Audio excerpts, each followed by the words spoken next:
जन हुंकार की इस एपिसोड में आप सभी का बहुत बहुत स्वागत है।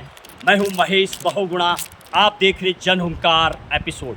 आज के जन हुंकार एपिसोड में सबरीमल्ला रेफरेंस रॉ 9 जजेस की बेंच का फैसला। लगातार सबरीमल्ला अयप्पा मंदिर के केरल पर लगातार सुनवाई चल रही है।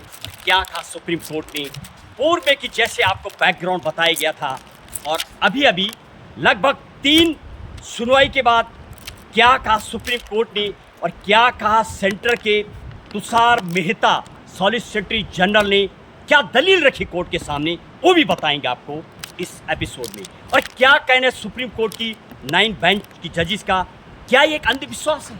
यदि पूर्व की बात की जाए, किसी भी महिलाओं को यानी 15 to 50 ईयर्स तक की महिलाओं को सबरीमल्ला मंदिर में जाने की अनुमति नहीं थी, और सुप्रीम कोर्ट में 2015 में अनुमति मिली थी, और 2018 से जब सुनवाई हुई तो उसमें सुप्रीम कोर्ट ने फाइनल जो जजमेंट दी थी उसमें बताया था कि महिलाओं को लेकर के आर्टिकल 14 और 15 का डिस्क्रिमिनेशन का ग्राउंड बताते हुए फैसला आया था, और महिलाएं तब से लगातार अभी भी जाती हैं। और फिर एक बार 2026 में आया मामला सामने, और क्या कहना सुप्रीम कोर्ट का, क्या कहा वर्तमान में। यदि पूर्व के अभी 2 दिन पहले जब केस की सुनवाई की गई तो उसमें बहुत सारे 7 बातें रखी थी जो हम अपने पूर्व जन हुंकार में आपको बताया था। और अभी जो बातें रखी गई थी, कहीं ना कहीं संविधान की धारा आर्टिकल 25 और 26 का ये हनन बताया गया है, जिसमें धर्म की स्वतंत्रता का जो अधिकार नागरिकों को मिला हुआ है, क्या ये उसका वायलेशन है? आखिर महिलाओं पर क्यों लगी रोक? क्या मेंस्ट्रुएशन का मामला है? बताएंगे आपको विस्तार से क्या कहा अभी जज ने। तुषार मेहता ने सारी बातें कोर्ट के सामने रखी, और साथ में ये भी बताया इंडिया जैसे देश में डिफरेंट डाइवर्सिटी, अलग अलग धर्म, अलग अलग जाति के लोग, और लगातार सुप्रीम कोर्ट जिस हिसाब से जुडिशली रिव्यू की अपनी पावर आर्टिकल 13 क्लोज 2 का इस्तेमाल कर रहा है, तो क्या ये जुडिशली ओवर रीच का मामला है? क्या जवाब दिया सुप्रीम कोर्ट ने, ये भी आपको बताएंगे। सेंट्रल गवर्नमेंट के सॉलिसिटर जनरल तुषार मेहता ने ये भी बताया, क्या ये फैसला कौन करेगा?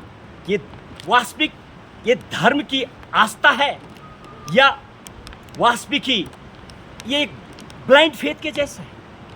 क्या ये भी कहीं ना कहीं एक और सबसे बड़ा जो प्रश्न सामने आया, सोसाइटी की मॉरलिटी की बातें की गई, दूसरी तरफ यानी जुडिशरी की मॉरलिटी की बात की गई। आखिर क्या कॉन्स्टिट्यूशनल मॉरलिटी पर कोर्ट फैसला देगा या सोसाइटी की मॉरलिटी पर फैसला आएगा? ये भी अभी डिबेट बना हुआ है। हालांकि यदि इस केस की बात की जाए, अभी मामला लगातार सुनवाई है, और जिस हिसाब से सुनवाई चल रही है, आखिर कल की यदि बात की जाए तो शायद अयप्पा जो थे वो सेलिब्रेसी थे, ब्रह्मचारी थे, और इसलिए महिलाओं को जाने की अनुमति नहीं थी। ये भी तुषार मेहता ने बातें रखी कि अयप्पा जो थे वो कभी भी सबरीमल्ला जिसको कहा जाता है मंदिर, अयप्पा ब्रह्मचारी के साथ साथ जहाँ पर भी महिलाओं को देखते थे वो कभी महिलाओं के नज़दीक भी नहीं आते थे, और यही कारण है कि महिलाओं को वहाँ पर जाने की अनुमति नहीं। ये भी उसमें बताने का प्रयास किया गया, महिलाओं की जो मासिक प्रक्रिया है इसलिए नहीं रोका गया, और हर धर्म की अपनी आस्था होती है, ये भी समझाया। और सुप्रीम कोर्ट ने फिर एंड में आर्टिकल 13 क्लोज 2 में जो जुडिशियल रिव्यू की पावर है इसका इस्तेमाल करने की बात कही, और आखिरी में महिला जस्टिस जो कि अब भारत को चीफ जस्टिस मिलने वाली आने वाले टाइम में वी नागारत्ना, उनके द्वारा भी प्रश्न उठाया गया कि आखिर जो लोग यहाँ पर केस करने के लिए पहुँचे हैं, क्या वो जानते हैं धार्मिक आस्था क्या होती है? आखिर वो संस्थान, वो लोग क्यों नहीं आ रहे वास्तविक जो 100% डिवोटी हैं? हालांकि मंदिर समिति की बात की जाए तो उनके द्वारा कोई केस फाइल नहीं किया गया। पहले मुस्लिम पर्सनल बोर्ड के द्वारा केस डाला गया, और उसके बाद दूसरी बार अभी एक धार्मिक संस्थान के द्वारा डाला गया। क्या सोचते हैं आप, क्या वास्तविक ही महिलाओं को वहाँ पर जाने की अनुमति मिलनी चाहिए? क्या जो 2018 का जो जजमेंट है वो बरकरार रहेगा?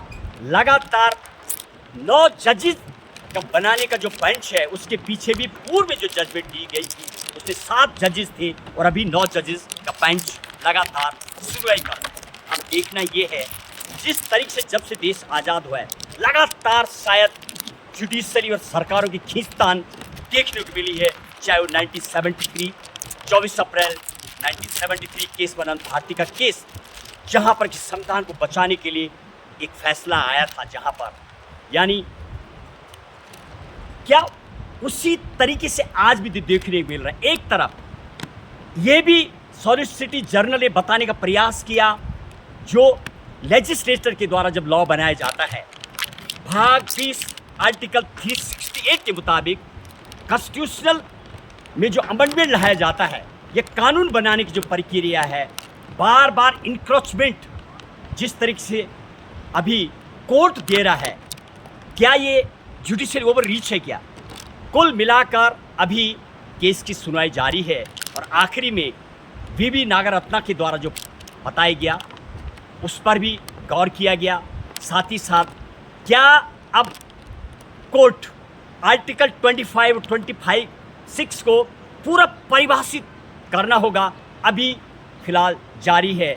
और यदि अभी इस केस में देखना है क्या मोड़ आता है, क्या वास्तविक ही ये भी बताने का प्रयास किया गया महिलाओं पर जो रोक लगी हुई है इसलिए नहीं लगी हुई है कि महिलाओं के जीवन में जो परिवर्तन आता है उस वजह से है, वो इस वजह से है कि अयप्पा भगवान महिलाओं को दूर से देखते भी नहीं थे। और ये भी तुषार मेहता ने आरोप लगाया, आप निश्चित जज हैं, शायद आपको धार्मिकता का पूरा ज्ञान नहीं है। और इस पर कोर्ट ने साफ शब्दों में कहा ये संवैधानिक पावर है, जो जुडिशियल रिव्यू है ये होता रहेगा और होता है, आगे भी होगा और लेजिस्लेटर अपना काम करेगा कानून बनाने का। बहरहाल क्या अब आगे फैसला आएगा, देंगे आपको अगले एपिसोड में विस्तृत जानकारी। आज के एपिसोड में इतना ही। जय हिंद, जय भारत।